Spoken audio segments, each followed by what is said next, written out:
Welcome to movie pass. இந்த வீடியோல நான் உங்களுக்கு சஜஸ்ட் பண்ண போற படம் மகிழ் திருமேனி ஒரு இன்டர்வியூல சஜஸ்ட் பண்ண படம். என்ன படம்ன்றத வாங்க பார்த்துடலாம். There was a film made by Chandrababu. Okay. We all know Chandrababu as a comedian. Yeah. He was also a director. Okay. நீங்க proper perspective ஓட பாத்தீங்கன்னா you'll be amazed at the shots that he mounted. Okay?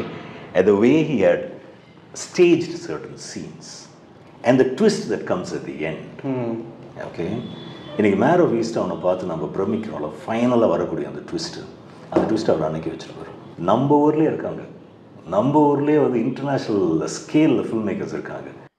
So 1966 release ஆன இந்த படம் ஒரு murder mystery story. படத்துடைய one line என்னன்னு பார்த்தீங்கன்னா, சந்திரபாபு பார்த்தீங்கன்னா ஒரு ஊமை, அவரால் வாய் பேச முடியாது, ரொம்பவே ஒரு ஏழ்மையான சூழலில் இருக்காரு. அதாவது ஒரு பிச்சைக்கார ரேஞ்சுக்கு கிழிஞ்சு போன ட்ரெஸ் எல்லாம் போட்டுக்கிட்டு ஒரு பார்ல பேஸ்மெண்ட்ல தங்கியிருக்காரு. அந்த பாரோடைய ஓனர் யாருன்னு பார்த்தீங்கன்னா மனோகர் அண்ட் KR விஜயா. சந்திரபாபு பார்த்தீங்கன்னா அந்த பார்ல எடுபடி வேலையெல்லாம் செஞ்சுக்கிட்டு சர்வை பண்ணிட்டு இருக்காரு. கிட்டத்தட்ட மனோகர் அண்ட் KR விஜயாக்கு அவர் ஒரு பெட்னே சொல்லலாம். சந்திரபாபு பார்த்தீங்கன்னா ஒரு நாள் ரோட்ல ஒரு குழந்தைய மீட் பண்றாரு. அந்த குழந்தையோட அம்மா யாருன்னு பார்த்தீங்கன்னா சாவித்ரி.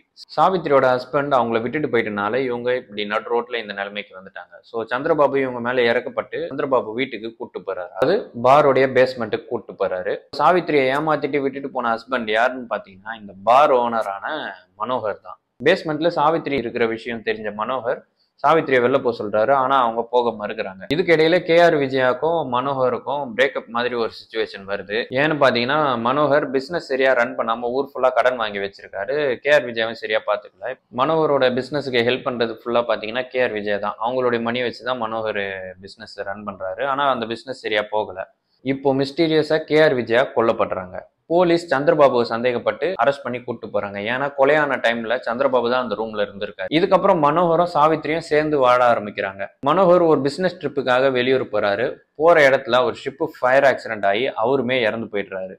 மனோகர் இறந்தனால அந்த இன்சூரன்ஸ் பணம் சாவித்ரிக்கு வர்றதாக அந்த இன்சூரன்ஸ் ஆபீசர் சொல்லிட்டு போறாரு. இதுக்கு இடையில பாத்தீங்கன்னா மனோகர் மிஸ்டீரியஸா திரும்ப உயிரோட வந்துடுறாரு.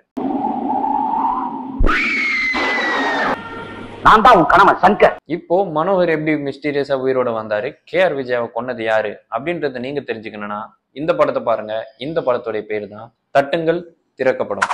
இது பழைய படமா இருந்தாலும் ஸ்கிரீன் பிளே இன்ட்ரெஸ்டிங்கா எடுத்துட்டு போயிருப்பாங்க. ஏன்னு பாத்தீங்கன்னா கணவனே கண்கண்ட தெய்வம்ன்ற மாதிரியான டைலாக்ஸ் எல்லாம் இருக்கு. அதை கொஞ்சம் ஒமிட் பண்ணி பாத்துட்டீங்கன்னா ஸ்கிரீன் பிளே ரொம்பவே கிரிப்பிங்கா இன்ட்ரெஸ்டிங்கா எடுத்துட்டு போயிருப்பாங்க. சந்திரபாபு ஒரு ஏழையா இருப்பாரு. அவர் ஏன் ஏழையா இருக்காருன்றது ஒரு பெரிய பிளாஷ்பேக் எல்லாம் போட்டு காமிச்சு டைம் வேஸ்ட் பண்ணாம அதே மாதிரி இந்த கேரக்டருக்கு என்னென்ன கனெக்ஷன்ன்றத டைலாக் டெலிவரிலேயே கன்வே பண்ணிடுறாங்க. இந்த படம் யூடியூப்ல அவைலபிளா இருக்கு. லிங்க் டிஸ்கிரிப்ஷன்ல தரேன். இந்த படத்தை பார்த்துட்டு உங்க ஒப்பீனியன் என்னன்றதை கமெண்ட்ஸ்ல ஷேர் பண்ணுங்க.